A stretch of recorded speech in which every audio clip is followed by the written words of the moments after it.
Good evening, everybody. Keith here.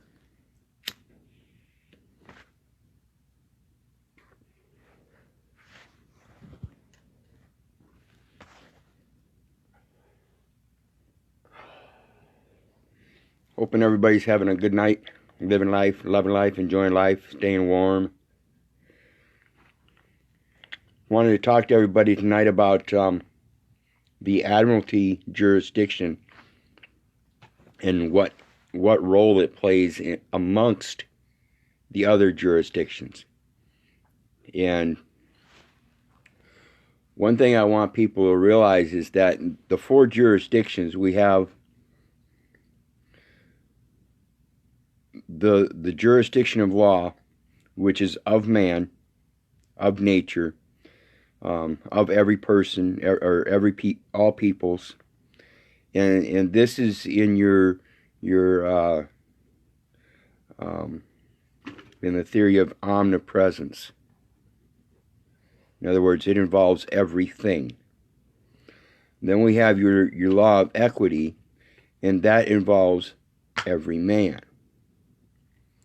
And then we have your admiralty, which involves yourself in a military sense, because it's only you that can physically stand up for yourself.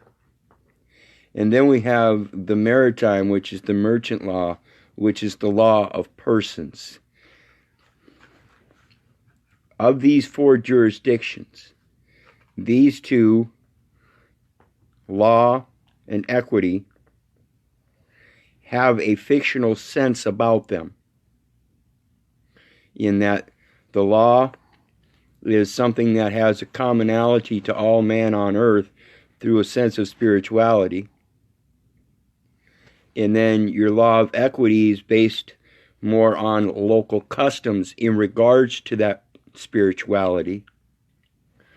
And then you have your admiralty, which is your own self-beliefs.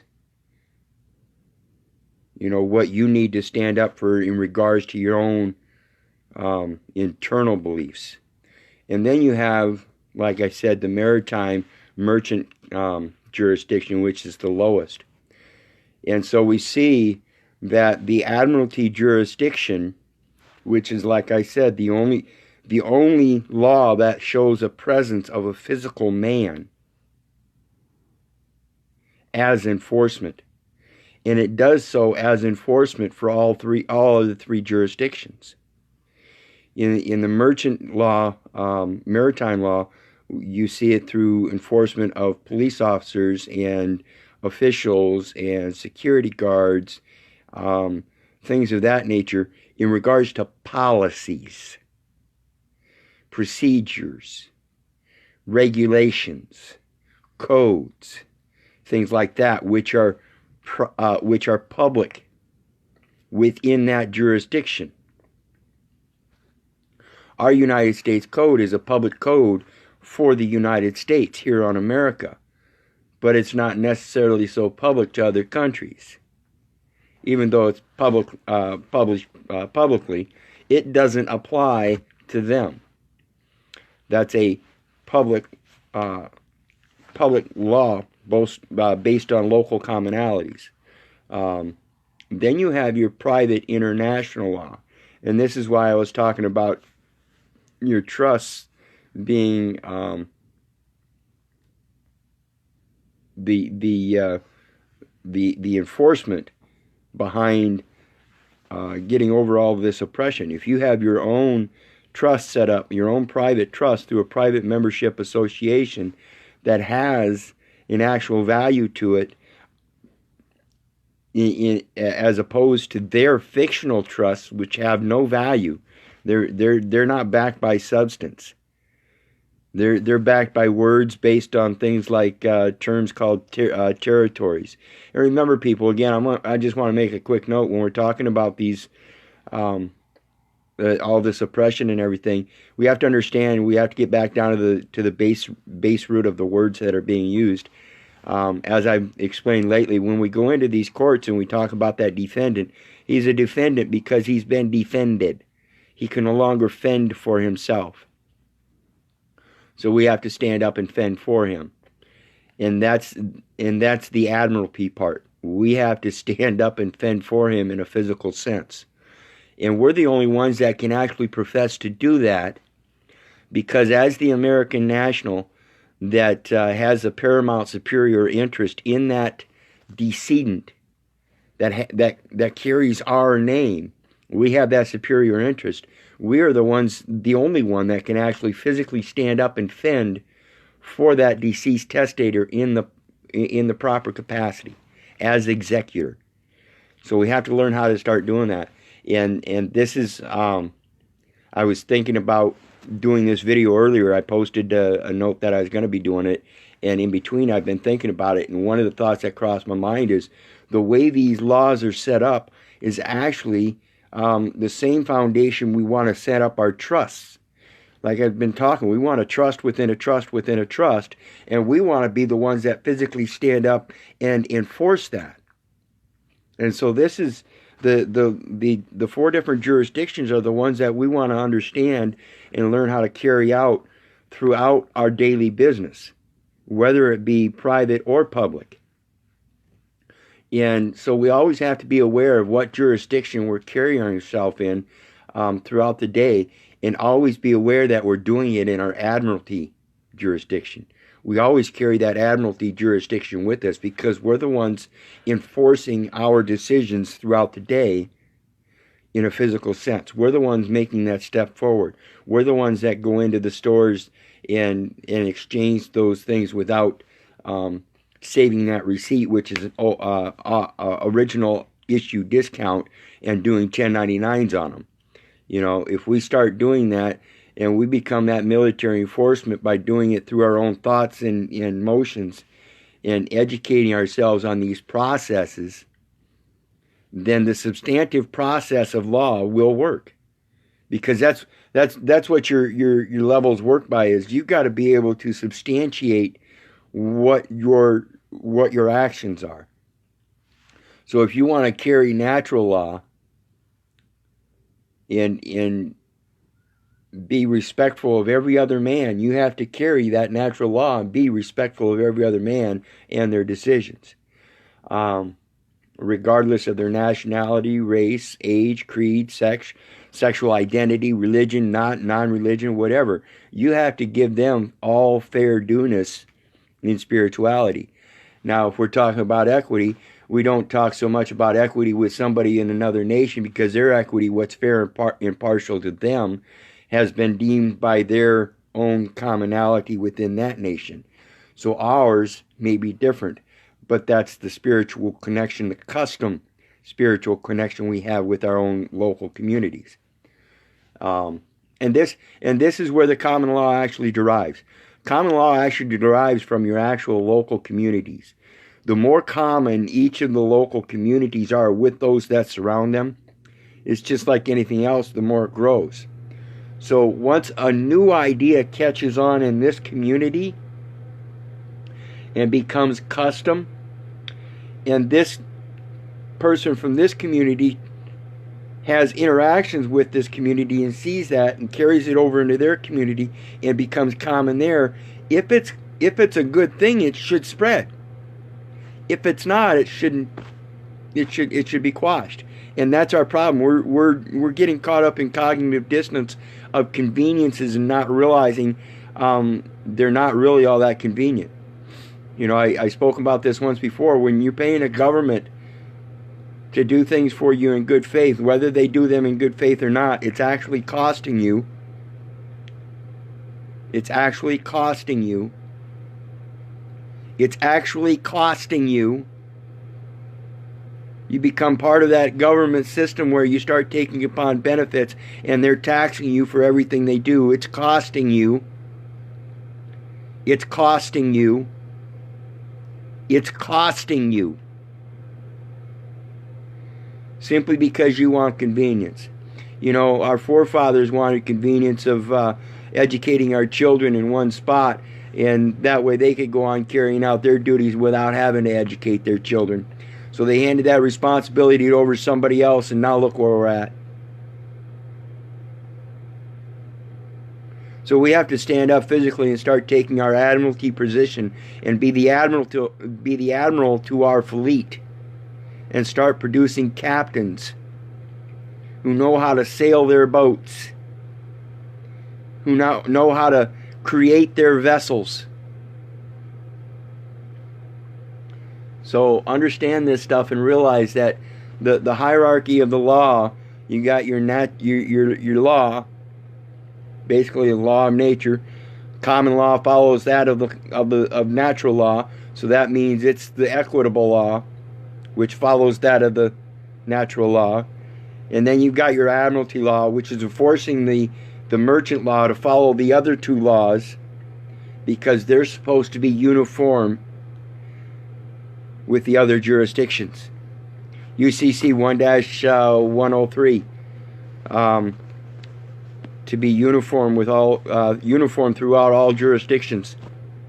And those are your 4 jurisdictions, and the UCC is bound to be uniform with admiralty, which is bound to be uniform with equity, which is bound to be uniform with law.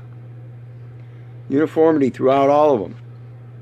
And so that's the same thing we got to do with our trusts. Again, like I said, our trusts have to be uniform. They have to be within that same construct of commonality. We have to apply them to those and those of our private member association and nobody else. But we also have to keep that private. We don't bring that stuff into the public. We make documents presenting that we have this stuff, and we can present that to the public so that they can see that file saying that we have those documents. And if they want to enforce it, then they get a private viewing. But we don't put our private documents into the public. We keep them private. And that's how we carry our own admiralty. Those are our books. And then again, one other thing I wanted to note here, when we talk about admiralty, we talk about the military, and we understand that America is under military law. It's under military rule. So is most every other country in the world. And through law of nations and law of the flag. This is one of the important things when we want to get out of that merchant jurisdiction. We understand the law of the flag. And this is why I say our trust is so important. When we're developing our trust, we either go by a coat of arms and a family crest that we already have, that you can search and find through family trees and lineages, or you create your own and understand things like the peace flag and the Christian flag and what they stand for, because you can use them in regards to law of the flag, showing your intent. If you're using a flag of peace, I haven't studied it enough yet to discern exactly, but it's supposed to be just a flag of peace no matter what. But in regards to spirituality or Christianity, there's also a Christian flag. So there's obviously some kind of difference. I don't know if the flag of peace is still a merchant flag, or if it's a flag rebutting just strictly the man of war flags, showing intent to peace, whether it be a visit of business or pleasure. So, and those are things that we need to know. And another thing I want to point out here real quick, I touched briefly on it in my last video as well, in regards to the passport. When we have a United States of America, in other words, a union of the states, known as 50 states, and we know that they all have their own international charters, clarifying that they're nations, they're independent nations. Okay, that's why we have this discussion about state nationals, because each state is actually a nation, but it's done through their republic side, the Republic of Iowa, or the Iowa Republic, the Texas Republic, the Minnesota Republic. We have to reclaim those seats of actual governance to bring back those republics to be an actual American republic again. But in the meantime, each state is a nation in and of itself. And if we don't need a passport to go from one nation to another within our own union of nations, see, all they're doing, they're calling them states. And as we see by definition here in America, the United States, each individual state is actually its own nation. And it's actually a pretty good system if it's done right, because with the equality of laws among the states, if Arizona comes up with a law that supersedes the fairness and impartiality of other laws throughout the rest of the states, all of the other states automatically, because of their compact union, are pretty much bound to uphold that same law from that foreign state within their own. And that's the difference here in America. Even though they're individual nations, they all act in regards to the law of equity in trying to bring. And this is why I say it's a pretty good system if it's worked right. We start replacing our people in offices with actual seats in the republic. We might be able to start correcting it, but it's going to take knowledge. It's going to take knowledge and that enforcement, that military enforcement, that physical enforcement, and that only comes from regaining our responsibilities by quit giving into the conveniences and stuff. And so again, I strongly urge education. Understand this Admiralty jurisdiction plays a major role in all jurisdictions. And it's all based on your own physical self. Even if you're not in the military, you have a military position within your own ranks, within your own family of self-defense, or to self-fend, to fend for yourself. You have a military rank as a father of a child or an offspring, as the dad of an offspring. You have a military rank to stand up in physical protection. Anything should come harm to that, you as an honorable dad, you're supposed to stand up against any and all. And that includes the cognitive dissonance, the indoctrination, the convenience, luxury, greed. So learn this stuff, and that's why I do this stuff, is so hopefully I can get this point across to people. I don't go into these courts and finger them and cuss and swear at them anymore, but that's the phase I went through. I was caught up in the commercial part of it, and I couldn't escape it. And once I escaped it, I put on that military jurisdiction. I went into that military jurisdiction, and I started putting my physical presence in there. And now my physical presence, with the education that I've abounded myself with, is showing its effect, because I'm no longer willing to step down and take upon any conveniences. I will go to every length to learn everything I need to for the next event in my life, if I have to stop everything just so I can learn about it, so I can continue forward. I'm not gonna put into a fraudulent system anymore. So until I can be creative enough to have a grand effect and show that certain things work, and I think so far, by doing things the way I'm doing, I think it shows that it does work in this sense. But I also understand not everybody can do the things that I do.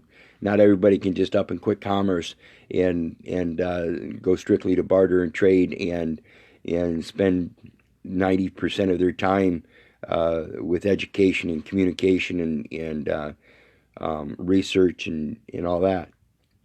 But it's important that we all do that as much as possible. We have to give up the convenience of letting other people educate our own children, as well as quitting with our own education once we graduate high school, or once we go to a local community college to learn a trade, and then we get stuck in that trade all of our lives. We need to be multiplicity about it. We need to understand that concept of not keeping all of our eggs in one basket, and start exploring. People are so creative, and they get down this tunnel vision road that once they learn the guitar and they become great at the guitar, they can't be an artist, or they can't become a writer, or they can't become a math professor, or whatever. It's stuff that we need to realize, that our mind is much more capable of expanding in so many more different directions, that if we allow it, then that law of nature will work so much better. By being closed-minded and taking things of convenience and being guided down single paths and becoming indoctrinated, cognitive dissonant, and strung along with a leash on us to the slaughterhouse. That's because we're not stepping up in our own admiralty position. We're not stepping up in our own capacity as a man and saying, I've had enough, no more. No more. No more. You want to get over the commercial corruption, you stand up in your own admiralty and enforce equity through the laws of nature by depending upon yourself. You're the only one that can do it in any capacity, whether it be commercial, admiralty, equitable, or law. So I hope by my doing this, it's helping you guys understand it and comprehend it a little bit more. Like I said, when it comes to these four jurisdictions of law, or four different jurisdictions of law, you've got law, which is your law of nature.